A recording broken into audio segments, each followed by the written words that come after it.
खड़े हैं उनको और शक्ति और बल प्रदान करें, ताकि उनको और मुंह तोड़ हम जवाब दें। जो अभी दिया है उसके लिए हम बहुत खुशी है और बहुत उत्साहित हैं और बहुत प्रार्थना करते हैं, क्योंकि वो लोग नहीं जानते हमारे एक चुटकी सिंदूर की कीमत क्या है।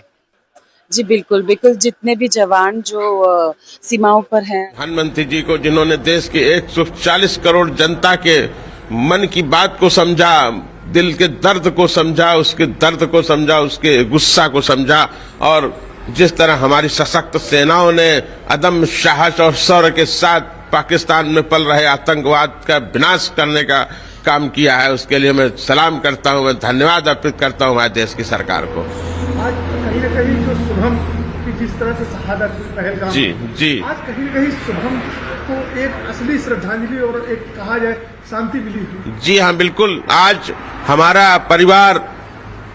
जो इतने दिन से गम में था, आज हमारे परिवार ने रात के 2 बजे से कुछ हल्कापन महसूस किया है। जो दिल में हमारे दर्द था, उस दर्द में हमारे मलहम लगा है, और निश्चित तौर पे मुझे ऐसा महसूस हुआ है कि शुभम की आत्मा को आज सच्चे तौर पे आज शांति मिली है। आत्मा को शांति मिली होगी, जहां पे भी आत्मा होगी उसने शांति का अनुभव किया होगा कि आज जिस तरह उसने देश के लिए बलिदान दिया था, उसका आज बलिदान व्यर्थ नहीं गया है। क्या कहना चाहेंगे सेना के लिए और सरकार से? सेना के लिए तो मैं बारंबार सेना को मैं सलाम करता हूं, मैं धन्यवाद देता हूं हमारे देश के तीनों सशक्त सेनाओं के वीर जवानों को,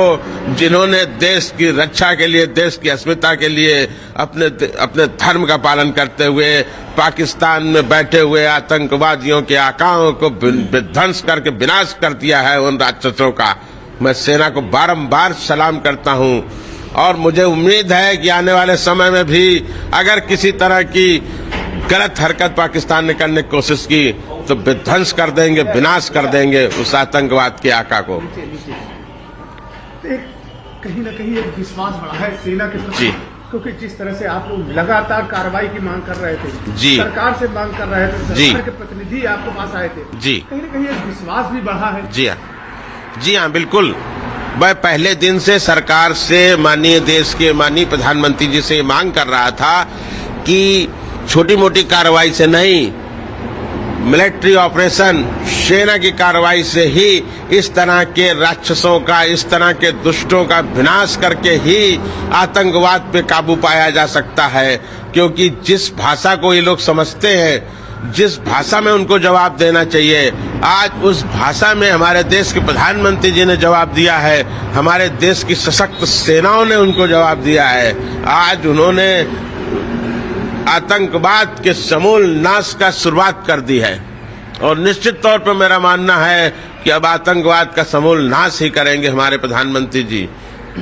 देश सफाया होना चाहिए, आतंकवाद बिल्कुल बर्दाश्त नहीं है किसी भी मुल्क में, किसी भी देश में,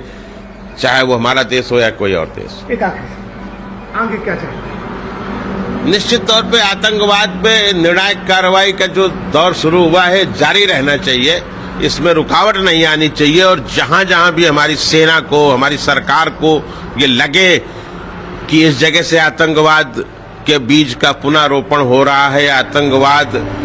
का प्रशिक्षण शिविर या इस तरह के आतंकी शिविर दोबारा न चालू होने पाए, और चालू होने से पहले ही उनको समाप्त कर दिया जाए। बिल्कुल आतंकवाद का समूल विनाश होना चाहिए। पूरे इस देश का 140 करोड़ देशवासी आज निश्चित तौर पे गर्व का अनुभव कर रहा है। आज उसकी पीड़ा में मलहम लगा है, आज उसके दर्द, उसके जख्मों में मलहम लगाने का काम किया है हमारे देश के माननीय प्रधानमंत्री जी ने, माननीय गृह मंत्री जी, माननीय रक्षा मंत्री जी। मैं सबको बारंबार धन्यवाद देता हूं, और बारंबार अपने देश की सशक्त सेनाओं, सशक्त सैनिकों को सलाम करता हूं, उनके साहस के लिए, उनकी वीरता के लिए, और उनके धर्म रक्षा के लिए, देश और राष्ट्र की रक्षा के लिए। आज जिस तरह से भारत ने पाकिस्तान पर कार्रवाई की, जिस तरह की कार्रवाई चल रही है, अभी भी चल रही है, से जो अंदर की बात आ रही है, अभी भारतीय सेना लगातार कार्रवाई कर रही है। तो कानपुर में शुभम द्विवेदी के परिजन जो संतोष जाहिर कर रहे हैं, कह रहे हैं कि हमें अपनी सेना पर गर्व है, और रात 2 बजे जब हमें खबर मिली एयर स्ट्राइक की, उसके बाद से ही परिवार